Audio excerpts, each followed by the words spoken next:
wants to sum up what all's been going on? Okay, so we did some things and some shit, and no, I'm kidding. I did that thing where I opened my mouth and forgot the entire English language. Oh, fun.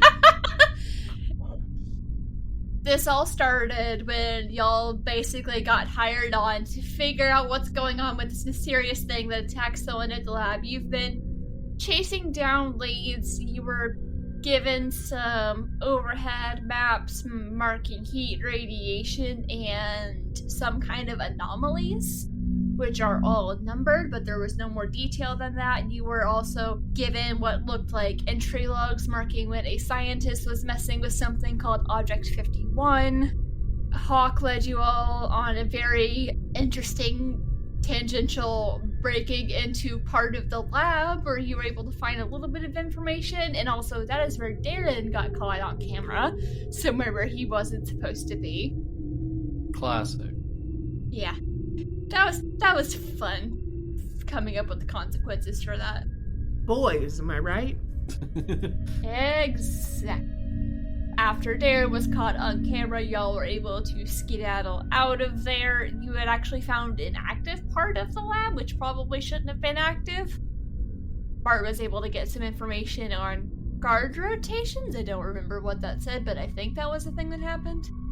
And then y'all snuck out, went home, and got some sleep, and then when you woke up, that's around when Darren realized somebody was after him. There were men in suits walking around asking for him. Y'all were able to track that some. Also, at some point not long after waking up, Annabelle texted Bart about, hey, can you help me unlock my powers? Also, by the way, I'm an alien. Like you do.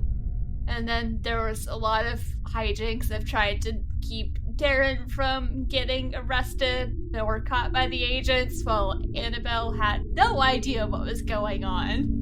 That one ended with her teleporting to pick up Darren and then teleporting over to Hock's hideout. And does someone want to take over for what happened last session? Hock ate some ham and beans from a can. He shared them with Roz. Yeah. Everybody got a mall pretzel. Well, we did. We all shared a mall pretzel. Yeah. Oh, God, what was it? We tried to go get stuff to do a ritual, basically make Darren invisible, like that was going to be some big magic involved. But, you know, while we were out searching for the various things, we got some of them, but not all of them. Yeah, you tried to summon a jackalope, and I just got caught in a time zone. Yeah. I was going to try again, but then everything popped off, so... Yeah, that's when y'all found that Annabelle and Darren got separated. Annabelle got noticed by the government agents trying to track something, and they both eventually ended up being caught and taken to vehicles.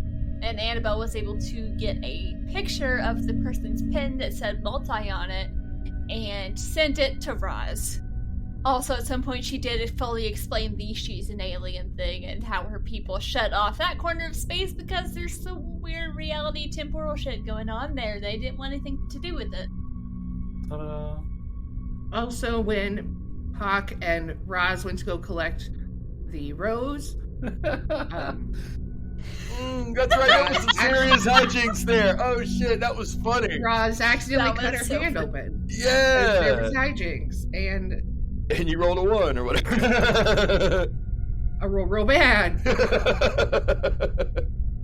I'm sure that I still have 1 harm from that, so that's fun. Yeah, you accidentally sliced your hand pretty badly with a knife while trying to steal roses you didn't actually need to steal.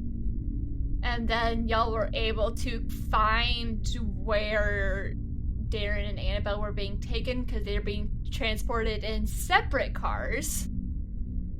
But they're traveling in a line, and not long after Bart found them, they went off-road and started traveling away from where cameras are. Mm-hmm. It's like they noticed something and then decided to go stealth mode. Yeah, they could tell that we were tracking them magically and not, which was a little sus, but that's why we chased them down to this warehouse, and we were like, fuck it, let's kick the door down. Yeah, a warehouse in an area where Hock definitely knows. There was not a warehouse there until maybe a year ago. Hey, thanks. I hate it. Mhm. I would like to commend y'all on how clever you were about finding a way to track the car and the fact that it worked. Because that was pretty cool. We also had 3 or 4 different level ups in the last session. Yeah, because we were all fucking up. Yeah, it's gonna be fun. And then we like Charlie's Angels busted down the door of the warehouse. Yeah. I drew a picture. Yeah, that was cool. And it was empty. It was... Except for that lady. There is a lady dressed in a somewhat professional attire sitting at a plastic folding picnic table. And there's about like 3 or 4 folding chairs stacked up against the wall. And as Bart blew the door down and stormed in, she said, well, that was dramatic. And that's where we left off. So what are y'all gonna do? Oh, I know what's gonna happen. Hock's just gonna walk forward. And he's gonna say, hey, look, I'm about tired of all of this shit. How about you tell us what's going on? And Roz will come up menacingly behind them with the fact that she still has her big knife and her little knife out. And is 4'9" and go, yeah. Hell yeah.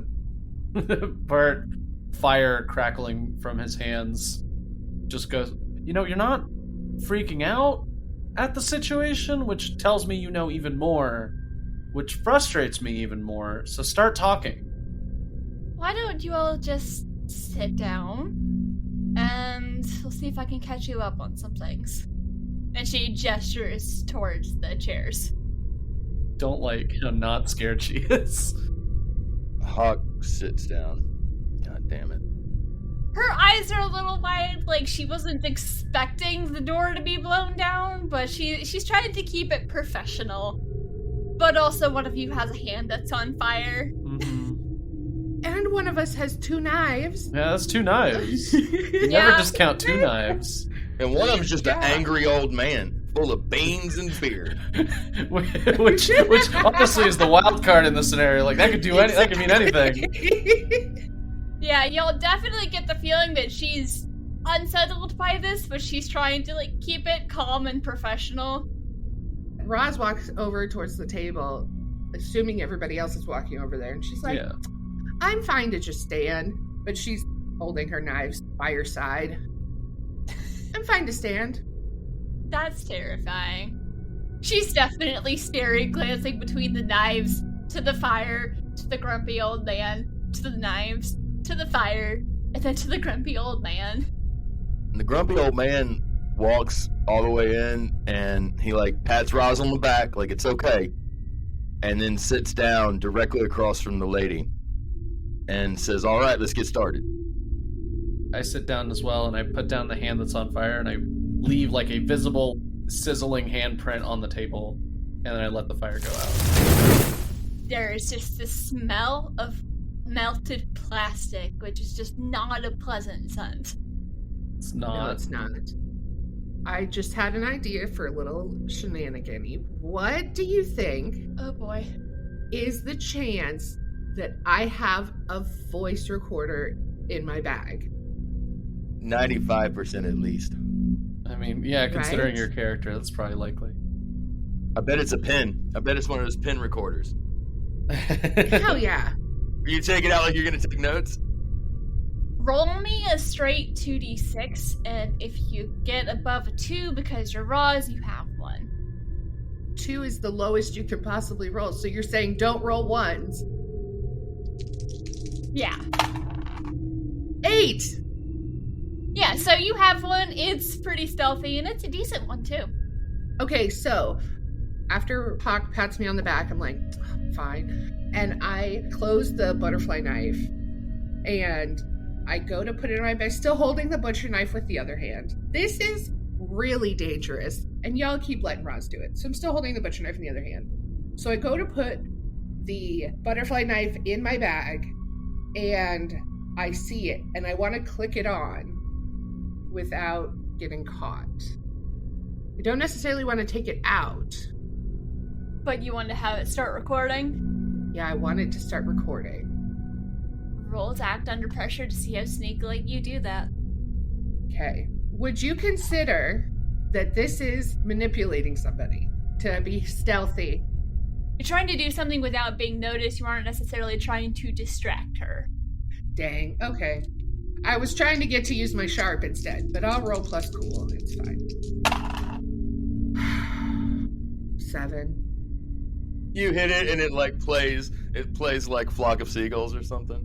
No, I didn't get. It's only a mixed success. Yeah, we didn't horribly fail. You're gonna get a worse outcome, hard choice, or price to pay. I'll let you choose which. I don't know which this would fall under, but I would say it being in the bag, I just don't get a clear recording. Okay, yeah. So you're able to turn it on. Maybe in the process you accidentally knock it into some like cloth where like you can't really get it out without being noticed. So anything you get is gonna be really fuzzy and possibly mostly unintelligible. Okay, well, I don't know that yet, but I'll find that out later. Yeah. Yeah, so everyone is sitting down at the table, just very, very menacingly. The woman in front of you is looking like she regrets choosing to be the one to do this. I don't think I was expecting this much hostility, but I definitely am not surprised by it. That's her, me, not her. She's rather uncomfortable. She says, well, I guess I'll start off with, my name is Kiersten Calderon, and I am a field agent with an organization called Multae. I believe you've likely heard of them considering you're here.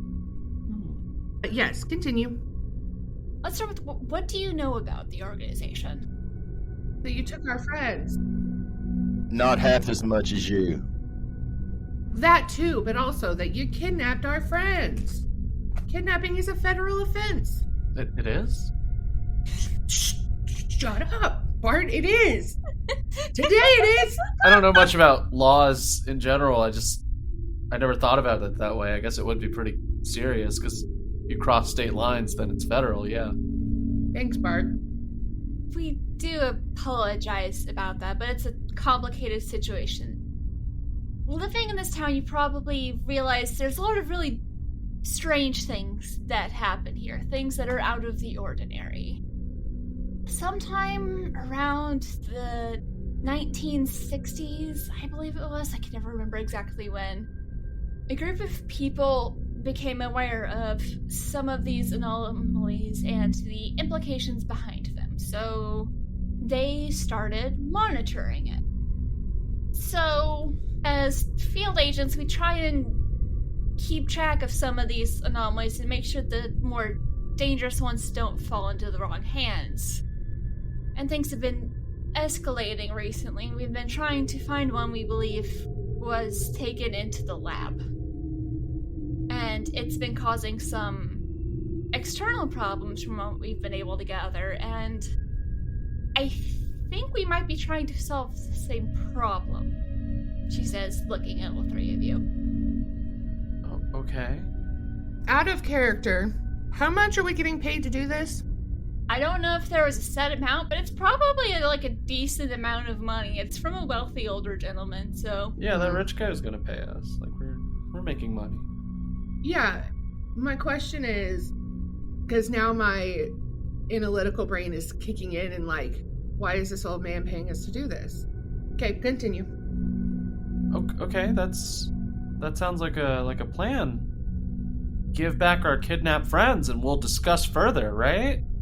That seems pretty obvious. Hock leans forward and he says, I lived here all my life.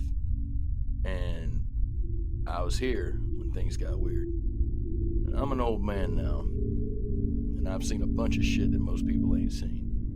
But what I ain't never seen is somebody coming in from out of town, picking up innocent civilians, and shipping them off someplace God only knows where. So, yes, we could talk more about this when you return our friends, or, and he leans forward, you could go for a ride with us, and maybe we could work out a trade. I will admit I don't know a lot about what's going on with your friends. I'm sorry about that, but they are safe. We had people that wanted to talk to them somewhere private. They're safe though, and we think they may also be able to help, or at least we can keep them safe, because we're not sure if anyone else at the lab saw the video. What you call safe, we call missing. We ain't gonna be satisfied till we've seen them and have them with us and take them home. So how about you make a phone call, or holler real loud, or whatever the hell you gotta do. We want our friends back. I think how she would answer this, because there's also the fact that they can't make this call. Also consider that Roz is got her big knife a little bit higher now. Just adding to the intimidation roll. After the intimidation, I would like to read a bad situation. Okay. Go for it. You're probably getting the same vibe of when you see a retail worker with the customer shouting at them over policies that they have absolutely no control over. That's unfortunate. Oh no, that's good. That's good to know. Oh wow. Okay. All right. Yeah. You're getting the vibe that she's just like, I know this situation sucks. Okay. Hock sees this. He's a shopkeeper. He's seen this look before. And it just deflates him terribly. Because he realizes that this person not only doesn't know what's happening next, really, or doesn't know how to get the friends. Not only that, but, like, she's not even valuable as a hostage. And so... Rude. all of his good and all of his evil just sort of slip out of him. And he slumps back in his chair. Does she have a name tag on? She did say her name, right? She did. Kiersten called her own. I wrote it down. Okay, go. Kiersten.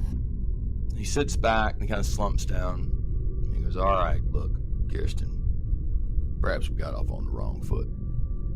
You see, the people that they took were very important to us. And they ain't seen much of nothing, I don't think, but I've seen a bunch. If you could communicate that to the right people, I'd be willing to turn myself in if you let them go. She just kind of nods, and... Bart, what did you get for your read about situation? I got an 8. Plus sharp. 10. So I'm gonna hold 3. Very nice. My questions are there any dangers we haven't noticed? What's the best way out? And what's most vulnerable to me? So, any dangers you haven't noticed, she is unarmed. Okay. She might be able to, like, use an improvised weapon, but she does not seem hostile in the slightest. She actually seems kind of more like she is fighting the urge to just scamper away because y'all are kind of scary. But you get the feeling that some of the stuff that she's trying to explain could be dangerous. She's trying to find the best way to explain something that is complex. But the danger is not coming from her or her organization. They're trying to stop it. Okay, so we're not, like, in immediate danger here. No. I get that vibe. You probably already have been getting a vibe that there's a potentially dangerous situation. And you also get the vibe that she knows some about it and she's trying to figure out how to explain it. And what else she needs to explain for it to make sense. Okay. The best way out, there's still the gaping hole in the wall that used to be the door. I was just making sure, like, we weren't, as this conversation was happening, being surrounded by like, agents, you know? Yeah, no. They literally just left her behind to talk to us. I would hate to work for this organization. That's fucking rude. I know, right? And it was time for her to get off too. She opened today, and she was not supposed to close. She was not supposed to close. Oh, that's funny. Yeah, so it is still, like, really, really easy for you to get out. There's a number of ways you can incapacitate her. Okay. She's not armed. She seems vaguely freaked out by y'all. So really, we could just turn around and walk. Yes. Yeah, but let's not turn around and walk. As it all kind of tracks and I figure everything out, I nod slowly. And I look over to her and to everybody else. I'm like, okay, so my odds are is that your organization is way out of its depth, and you're going to try to hurt the Guardian, and that's just going to make everything worse. The problem's coming from inside of whatever lab you guys are bankrolling, and we're going to heal the Guardian to make it less of a problem, but that's not going to solve it, because whatever you have in that lab is the main source of the problem. Is that what you wanted to hear? Because maybe that won't be matching the goals of your organization, but that's what we're going to do. And based on the fact that they left you here alone, you can't do anything to stop us. I don't think she works for the lab. Yeah, no, I don't work for the lab. Multae is not directly connected to the labs. Okay, so you are correct on some things, but... Okay, so are you all familiar with the attempted experiments at time travel that were done in Jackson? Excuse me? Yeah, that's a hard no for Bart. Y'all have a book about it. It was considered failed, but the book y'all were given by the professor was talking about the supposed time travel experiments that failed. Oh, Bart didn't read. I did not get out of that was time travel. I thought that was something else. Did not real. Okay, then Raz would say yes. That is also a valid response. The excuse me? Because, Doug, they would have kept that, really under the table, wouldn't they? The people in Jackson? The people in Jackson kept it tight, but here's the thing. Let me just explain it in character. She asked the question, and there's a little bit of a silence for a little while. And Hock says, I might know a thing or two about Jackson. Buddy of mine, of course, he died last year, but buddy of mine used to work down at the plant, and he transferred over from Jackson, and he told me about the time travel experiment. And Hock is lying. So I want to, roll cool? Yes. Oh, I mean, I wasn't gonna be surprised if that was legit.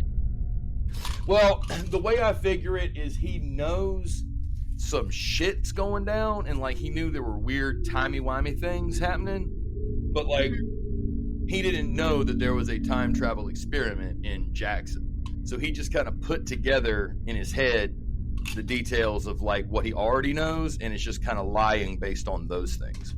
Yeah. Also, the book you were given might have talked about the experiment, but it definitely probably read more about conspiracy theorist kind of thing. Nothing proven, but also looking at the theoretical implications of if something was tried, what could happen. But no one read the book. I rolled an 8. I guess it's not really manipulate someone, or unless you are trying to manipulate someone. I'm trying to get her to tell us more. By saying that I already know, she might give us more information. Okay. That's what I'm thinking. I could be wrong. I done switched tactics 6 times since we got here. This person is so nonplussed by our nonsense that we keep having to shift tactics. Yeah. I mean, she's a little freaked out, but she might have probably seen weirder. Right, it's freaked out, and when you get a weird customer who's just talking about nonsense, and you're like, "Yep, are you gonna pay for that? Yep, sure." Mm-hmm. So yeah, Hock, are you gonna say anything else? No, I'm just gonna tell her that he told me about the time experiment in Jackson. Okay, good. So I don't have to explain all of it. There's not a lot known, but they thought it failed. They thought it failed? Yeah, because as far as anyone could tell, nothing changed. But from what I heard, there was some kind of a split. And then they picked up the experiments in Oak Ridge, and things changed more. That's why there have been so many anomalies, things popping up that shouldn't be here, that look like they're from somewhere else. And it's been escalating more recently because there are some things that are showing up that aren't really from anywhere, and we think someone in the lab has one of those, and we need to get that neutralized as soon as possible before it gets something's attention. And we absolutely do not want to hurt the Protector at all. We've been trying to find a way to save him. We actually think, and she looks at you, Bart, we think that your abilities may be able to help. We knew there was someone with talents like yours. We've noticed spikes in energy because some of our associates from, I'm not 100% sure where they're from. There are some things that are more need to know because it gets really complicated. But we've noticed the energy readings, and I wasn't sure until, and then she points at your hand and the handprint that is still burnt into the table. You kind of gave it away a little bit, but we think you may be able to undo what's been done to the Protector, and we want to help. We've got some people who are trying to find a way to get into the lab to deal with that, but we need to take care of the Protector first. Because if that Protector falls, that could be just really bad and destabilize things further. Okay. So you want us to deal with the Protector now, rather than later? It's not often we get times when we're going to be able to get into the lab, and things have been escalating more and destabilizing, and when we heard about the attack, we knew we had to do something soon, but we didn't know what to do, and then we noticed someone else seems to be interested. And I'm gathering that was you. Out of character question, what day is it? I think it's still Saturday. Yeah, because we still have 2 days. Saturday? Is it still Saturday? I thought it was Sunday. We did sleep. We had a rest. Did we? Well, because when y'all got back from poking around the tunnels in the lab, it was 3 or 4 o'clock in the morning, so you went to bed. And then you started doing stuff around noon, so it's probably around dinner time-ish. But it's still Saturday. God damn. Okay. It's been a really, really long day for y'all. Yeah, Bart stops. Just we would love to deal with the Protector and free them early, but for all the information we have, it only shows up when they turn on the device, whatever it is, and it's still Saturday. That is true, but it's been noticed that items from, we call it the in-between, no one's really sure what it is, that they kind of can become addicting if used too much. So we've noticed the spikes seem to be happening more and more often of when we believe the item is being accessed. So there's a possibility that whoever's doing this might do it earlier or more often, or perhaps on a day where there aren't as many people in the lab. Okay, that changes things. Do you think they're starting it now? Today? Later today? It is a possibility. We heard that he might be coming in today, but we haven't had any confirmation. We have a contact in the lab, not sure who they are, but they're trustworthy, and they're keeping an eye for if the scientist decides to come in early. Okay, so I feel like we're on the same page in protecting the Protector, but we can't do that unless we get our friends back. Hock has been lost a little bit because most of this is over his head because it's all magic and shit. But when Roz makes another extortion threat, he gets his shit right. He's and so he sits back up when she says that we can help when they get our friends. Let's clarify, that wasn't extortion. That was that was just reality. We want to help. We want to protect the Protector with or without them. But we still have to get them to release our friends because we shouldn't be going after this with just the 3 of us. Hock says, "Oh." Yeah, can we ensure that we're going to get our friends back? Oh yeah, of course, you will get your friends back. Your friends will be returned to you. There's just someone higher up in the organization that wanted to talk to them. They're fine though, and by the end of the conversation they will be returned. Sometimes the head of Multae decides that people need to be read in. I'm never quite sure of his reasoning, but he's the one who read me in a while ago, and it all sounded crazy, but he knew stuff about my family that no one else did, and it was the only logical explanation. Okay, I mean, you give me an hour and I'll know things about your family not many people did. We need a little more to go on than that, but you could have started the conversation with they'll be returned at the end of the conversation. Yeah. Well, not with her, though, with the boss. No, I know. Yeah. Anyways, okay. Cool. Yeah, sorry. I'm not used to reading people in on things, and I felt like it would be best to... Yeah, sorry. Things have been getting complicated, and yeah. It's been a lot going on, and we figured it would be best if you all had a better picture of the situation. But absolutely, your friends are safe and they will be returned to you. And if there's anything you need help with when it comes to protecting the defender, we can absolutely help. We have some agents who can assist, help keep the area clear. We also have people keeping eyes on the lab and on places where the creature has been sighted whenever it's not being affected. It's usually by the lab parking lot, right?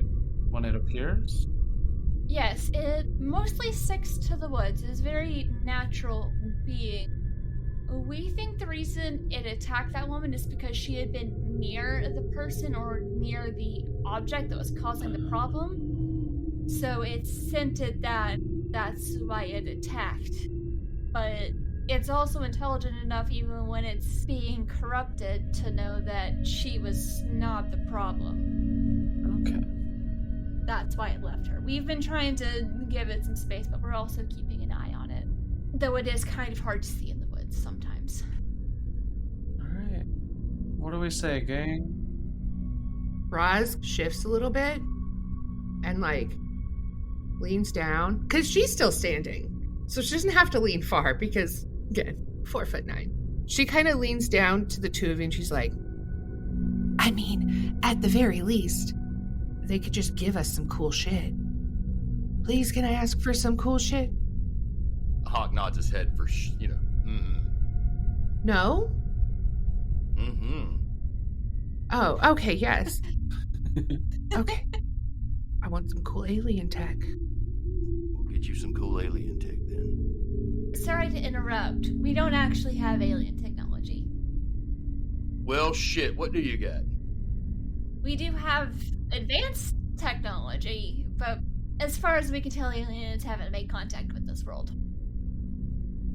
I have many forums to prove you otherwise. Here, Hock, hold this. And she hands Hock her little butcher knife. Little butcher knife. She proceeds to sit down on a table. And then she looks up because she realized everybody's staring. She's like, I'm not going to pull up the forum now.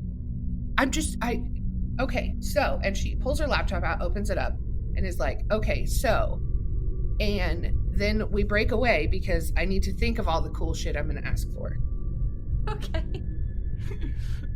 So, my question is, how is everyone processing this information? I mean, it's mostly frustration. Because Bart's like, oh, these people have been trying to do something the whole time, and they need random locals to help. Yeah. How many spell slingers are there in the world? I'm imagining not a lot. Well, yeah, but I don't know. It feels like if there's some sort of shady organization that knows things about people, they could find a spell slinger and have one working for them. But also then Bart gets kind of proud, oh, so they don't have anybody else that can do their thing for them. So they're maybe not that powerful after all. That, or they're this could work, this could work. None of these are great solutions. Oh, hey, there's a good solution. Potentially tricky, but this is one of those better deal with it now and get it done right than get it done wrong and accidentally kill some great powerful eldritch being and just cause even more instability in an already iffy stability place. I am positively shocked that a strange outside of the government organization that keeps track of weird anomalies is showing deference and restraint. shocked. I'm like, oh my god, you're waiting and seeing what? That's crazy. The universe is a big place. Especially single universes can be a big place. Okay, so Hock has heard enough. There's these outsiders asking for them to do a difficult task that they'd already set off to do. And it just seems like at every turn, this whole thing is more complicated, and he has to incorporate new ideas and incorporate new people and all of that. And he just looks at Bart and he goes, can we do this without them? Also, Hock, can you roll plus sharp real quick? Yeah. That'll be an 8. You've seen Kiersten around. You've never interacted with her, but you've seen her around. She's from around here. What? Okay. Yeah. All right. Okay. Okay, born and raised or moved in the last 10 years? Because there's a difference between a local and someone who moved here 10 years ago. Mhm. Yeah, for sure. I'm trying to think of how he would know that if it's someone that he's never interacted with. Does he recognize the last name? Yeah, probably. The family may not have always been here, but as far as you can guess, she basically grew up here. Okay. All right. Does Hock know who her parents were? Most likely, yeah. I didn't actually name them. Like, you might have interacted with her parents some. I don't know if you were ever close to her family. Mm-hmm. But it might have taken you a second to realize, like, oh wait, I don't know where I remember you from. I've seen you in the Walmart, or just seen her around town. Mm-hmm. Mm-hmm. So Hock's been looking at her, trying to figure it out, and suddenly it comes to him. He goes, "Oh hell, you're Keith and Betsy's youngin'. Yep. How'd you end up in here?" Well, like I said, one day someone my parents were friends with decided to get me right in. There's been strange stuff happening around here for a long time, and it made sense. And Hock knows there's been strange shit going on for a long time, but this doesn't make sense for him. Like, that a townie would get pulled into this organization and somehow he didn't know about it. Like, Hock's got his pulse on the town. I mean, his finger on the pulse of the town. And here we go. Something just totally slipped under his notice. Is Hock looking visibly unsettled by this? Yeah. I think at this point he's like tapping his fingers on the table and just kind of like maybe looking over his shoulder a little bit. And he says, "Was there anybody else from here that's in this multi?" There aren't a lot of field agents, but most of them are from around here. There's a couple who moved here a couple of years ago and then were read in. I'm not sure exactly what their selection process is, but we try and keep things under the radar and mostly just keep an eye out for anomalies that could be dangerous. I mean, I only joined a couple of years ago. For the most part, I haven't had to do a lot. Hock essentially asks, do we need these people? And there's a pause, and Bart looks over to Kiersten and goes, all right, if we do help, I'm going to need some things. Can you provide those things? Sure. She pulls like one of those little like journalist notepads out and flips open to a page and he has a pen. What do you need? Roz looks up from her laptop real quick and goes, "Do you want me to just add it to the email I'm composing? Where should I send this email?" Oh yeah, do you have like a requisitions or like, you know, like whoever gets us stuff? Because now you're gonna get us stuff. That's your new job. Sounds like my day job. Yeah, okay, but I'm pretty sure that your boss doesn't like bring you mall pretzels, and so like if you join our side, I'll bring you mall pretzels. Yeah, it's what I do. The perks, small pretzels. Perks mall pretzels. They do have really good pretzels there.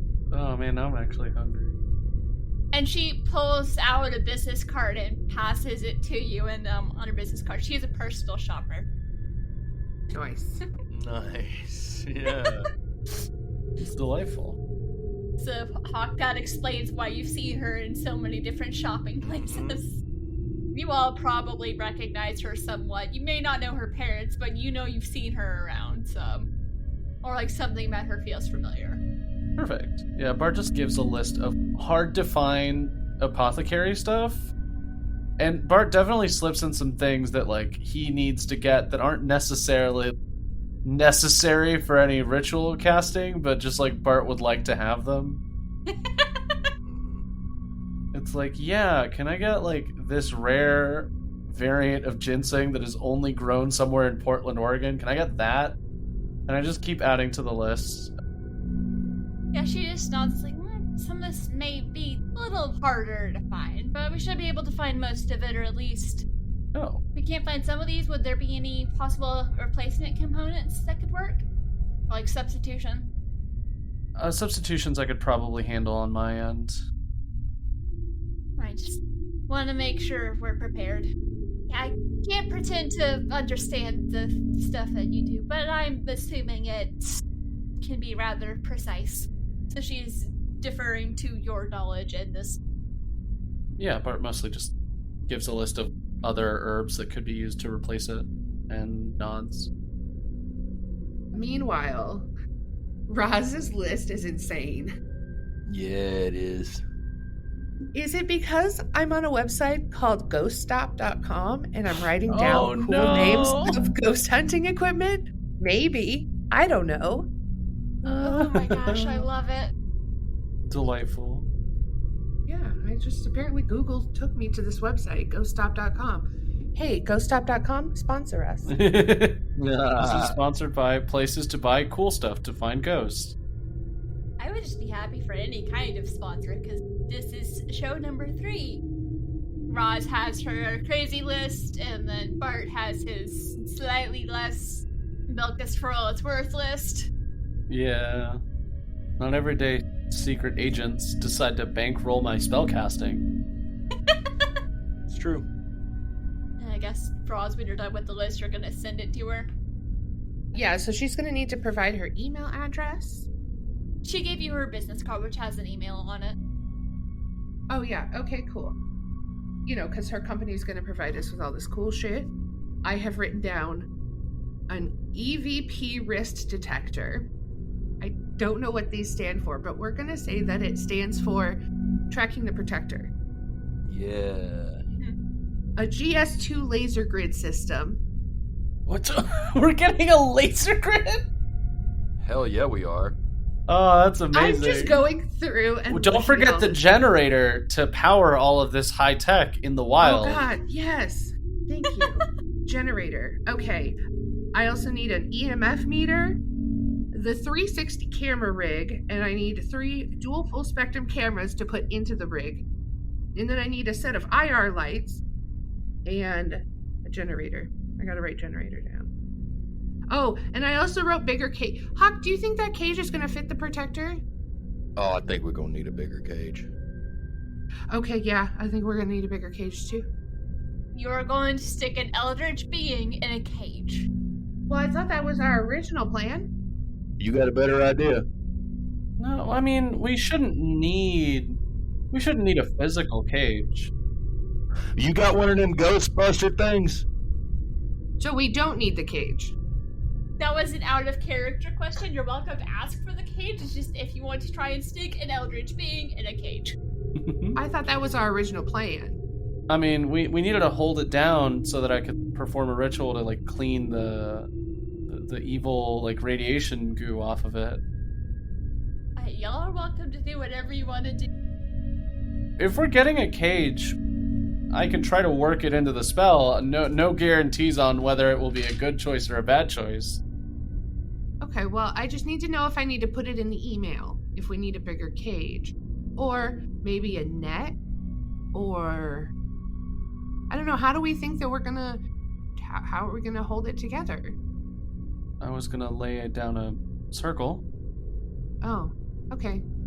No, you know what? Get the cage. Get the cage. We might use it for something else. Never not need a big cage. I mean, you know what? They're paying for it, right? And then you see at the bottom of the list, not at the bottom of the list, kind of mixed into the list are some things that may not pertain to any of this at all, that she's just seeing if she can slide in. Because it's a corporation, and if you can take advantage of corporations, do it. Is it a corporation, though? Well, they kidnapped our friends and caused me emotional distress. Yeah. So they're a corporation. And earlier the question was posed, how is everybody reacting to this?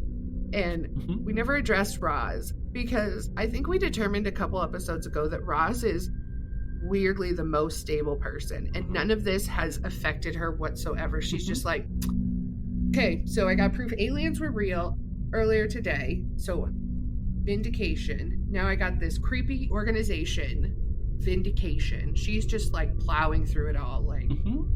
Also, mention of something causing a split, so multiple realities, question mark? Things coming from other places, stuff that's coming from no one's quite sure where. Exactly. Oh, sweet, you can earn boo bucks with every order on ghoststop.com. You gotta get them boo bucks. Gotta get them boo bucks. There's also the Boo Buddy that is a teddy bear that they have put ghost equipment inside the teddy bear. What an awesome value. Exactly. Kind of like nanny cam you made for Darren's dad. Yeah. Oh, that reminds me, I need a new one of those. The dad cam, if you will. Okay, so I'm going to add that to the list, new nanny cam. I need to close out this website. I'm having too much fun. I'm interested in ghost hunting. I will actually become a ghost hunter. Woo!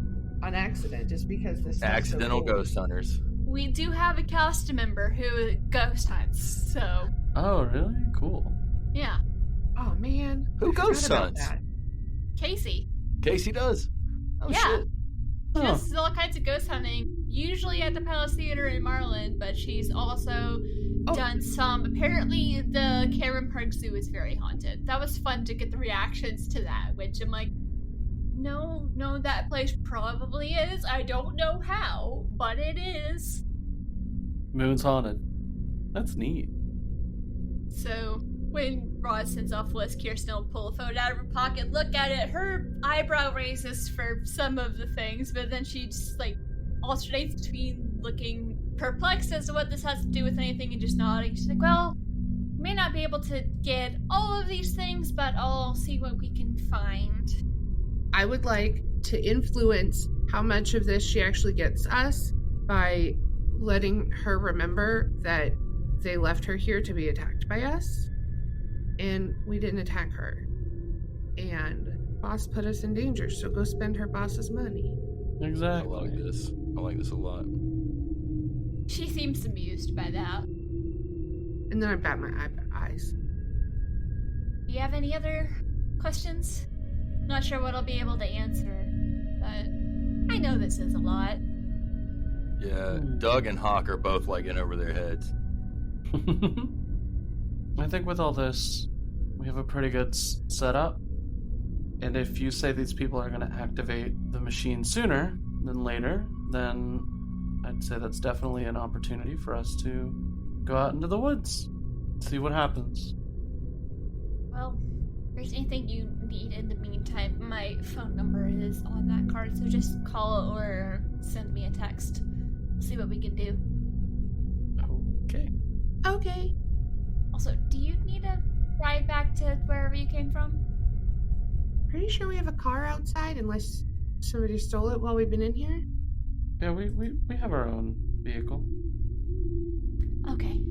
I just wanted to check. Wasn't sure how y'all got here. We just knew that there would be somebody coming. How long did they make you sit in this warehouse? Not long. She's had a purse by her feet, and she, like, pulls out a water bottle and some granola bars and a book. She's like, Oh, What the? that's Oh my longer than you'd think, but less than you'd hope. I'm always prepared. With my day job as a personal shopper, you get used to the hurry up and wait. Plus, it's nice and quiet out here. Well, what I thought was going to be a violent altercation turned out to just be regular levels of awkward. So it was nice to meet you, I guess, Kiersten. Sorry that you work for a ambiguous group of science people that have you, like, you know, waiting in warehouses. Like I said, I usually don't have to do a lot. It's keeping an eye out, but things have started escalating, so figured I'd volunteer to do some extra help. Okay. She seems completely at ease. Well, she's at ease with her job, but less at ease with the situation at large. Okay. Because it's one of those, it's like, everyone at work is panicking slightly. Oh, because of the... Yeah, I guess that tracks. Yeah. She may not fully understand the gravity of the situation, but she does like, this isn't good, and we need help, and we have help, and we'll see how this goes. If it doesn't work, we'll try something else. Good talk? It was a pleasure meeting you all. I do apologize it wasn't under better circumstances, but maybe when everything's calmer, we can meet at somewhere more neutral. Unless I realize this setup is kind of sketchy. She says, looking around at the empty warehouse. I know you probably don't need it because you're like a secret organization, but, you know, PR is a thing that exists. Some things are hard to explain, and some of the things we deal with would cause the public at large to panic. Okay. I mean, just think about what we've been talking about. Yeah, I guess Hock's eyes did get like twice as big when this all came up, so... Oh, that tracks. Okay. Yeah. Is he gonna be okay? Yeah, he's fine. We'll just... Hock, how you doing? You look a little... Yeah, I think Hock is just done. Hock was done before he got here. Yeah. All right, so we've talked about this before, but like Hock is sick and is in a good bit of pain. And so at this point, I feel like what's probably happened is he's become distracted by the pain and he wants to go home and take his medicine. And that's all that matters to him. He didn't bring it with him. He thought he wouldn't need it. And now he's sitting here in this empty warehouse hearing a bunch of jibber jabber that he does not know anything about, and he's hurting.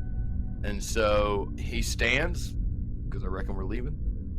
He stands, and you notice there's a little bit of a hitch in his breath when he gets up, but he turns and makes his way. Oh, and he says, say hey to your folks for me. Will do. Turns around and starts walking back towards the hole in the wall. And he's walking slow. The door is not in between you and the doorway. It got blown back pretty far. Oh, okay. Well, he starts walking towards the exit. Yeah. Bart gets up and does the two fingers to two eyes thing, like I'm watching you. Also, I don't think any of y'all actually introduced yourselves. That's fine. Yeah, no, I'm pretty sure that we think that they they know already, right? Yeah. Well, they did have 5 chairs stacked against the thing, so they may not have known exactly how many people were coming. Oh, there we go. They don't need to know our names. Yeah, they don't need to know our names. But yeah, Bart kind of nods and goes, pass a message on to our friends that we will meet back up. And that if we don't, that we're going to rescue them. You can do that, right? Yeah, the rescue shouldn't be necessary, but I will pass the message on. I think we get to decide when a rescue is necessary. And Bart leaves. You just hear a sigh. Roz also follows Bart. You just hear the sigh, and then the rustling of a bag and the opening of a water bottle. Yeah, if I can blow a hole in a warehouse, I can blow a hole in Multae, and I will enjoy it. Hee. Yeah, so y'all go out and you get in your car, and where are you heading? We're in the van, right? Yeah, you drove the van. Yeah. Yeah.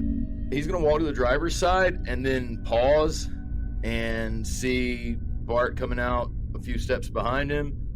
And he's going to hand the keys to Bart without saying anything and sit in the passenger seat. I know it feels like we lost, but let's go home and I'll just keep my feelers out for any kind of magic that's popping off and get going then. Hock just shakes his head and never say anything. He didn't have anything to say. And yeah, I guess we head back. We get out. We sort out our vehicles and we all start to head back. think it was just in the van. Y'all were just in the van. Okay, well, in that case, I think I just leave.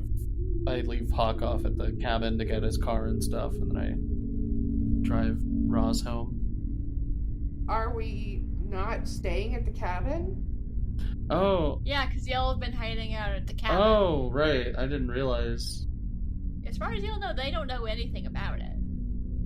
I thought they weren't chasing us down anymore. But yeah, I guess if we're staying at the cabin, we're staying at the cabin. If y'all want to, that's up to you guys. Bart doesn't mind. He still needs to find a jackalope. The closer you get there, the bumpier the road gets, and you actually hear Hock groan a couple of times. And then but when you get there, he goes inside. Hock's having a lot of doubts about whether he's useful or not. And right now, he just feels like a sick old man. So when he goes in, he takes a regular dose of his pain medicine, but he does chase it with a beer. And he goes into his room and shuts the door. For roleplay purposes, Hock is going to pass out and is going to be dead asleep. Whatever the next thing happens, Hock's fucking asleep. Yeah, he's had a rough day. Yeah. Yeah. Non-stop day, yeah. I don't think that Roz wants to do anything specific. I mean, she's probably also... Nah, let's be real. She's not tired. She's mostly seeing it as like a little quiet time because they really... I mean, they're just kind of stuck in a waiting game now. They need to get the stuff, but they also need their friends to come back. So I don't think that Roz really goes... I mean, she kind of curls up in the chair that she had been in previously and has her laptop out and is... I don't know what she's researching, but she's researching something. It's probably about 6 or 7 o'clock. Maybe closer to 8-ish. So you got a couple hours before it gets dark. Thank you for joining us, and stay tuned next week to find out what happens next on Tempus Multae. If you don't want to wait, you can get early access to our episodes over at patreon.com/pseudonymsocial. If you like our show, please consider leaving us a review on your favorite podcasting app so people can know where to find us. We couldn't do this without your help. Season 1 of Tempus Multae was made in collaboration with Doug Hawley of Good Better Quest as a prologue for a show that he will be doing in the future set in Oak Ridge's sister city of Jackson, South Carolina. Brianna Jean is the keeper and producer with editing help from Nikki of Beholder to No One. I'm Casey, playing Annabelle Joyce, and you can find me on the Aboard the Opal Star podcast.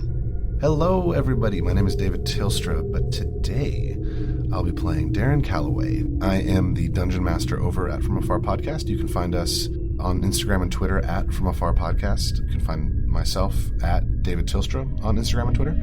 Yeah, that's about it. Hey, this is Doug. I play Hock Bailey. You can find me on Twitter at DougGBQ or on the podcast Good Better Quest. I'm Ian. I will be playing Bartolomeo, the Spellcaster, and you can find me on the Ballad of the Seven Dice Twitch channel, playing Weary in the Rise of Nyarlathotep campaign. Hi, I'm Nicola, and I'm playing Rosalind Stollard, aka Roz. You can find me on Twitter at Nicola the Druid, or on Twitch as Druidcraft Productions, where I host Tiny Hut, a weekly show focused on education, advocacy, and charity. Stay safe out there, dear friends, and always remember things are not as they seem. Initializing Waffles Maple Syrup promotion. Please enjoy. Welcome to Waffle Maple Syrup's brand new Starfinder podcast, Journeys Adrift. Grab your space popcorn and join us for the wild journeys of these 5 characters. Starting us off is the prospective Madaloon herself, Zehavum T. Don't tell anyone, but she's on a journey for some classified Starfinder intel. What? Who told you that? I'm absolutely doing no such thing. Don't worry, this is all behind the 4th wall. It doesn't count. Next up is Dr. Lin on a journey to clear his name. And for the last time, there are 4 tentacles in regular pants, of which there are simply 4 pant holes. That is correct. Hello? That's not awkward. Let's see. Next on the roster, we have Tetsu, who is on a wholesome journey to happiness. Best of luck with that, buddy. What do you mean, best of luck? That sounded sarcastic. Was that sarcastic? Don't worry about it. Let's move along to our little friend here, Moat. Moat is on a research journey for drift technology.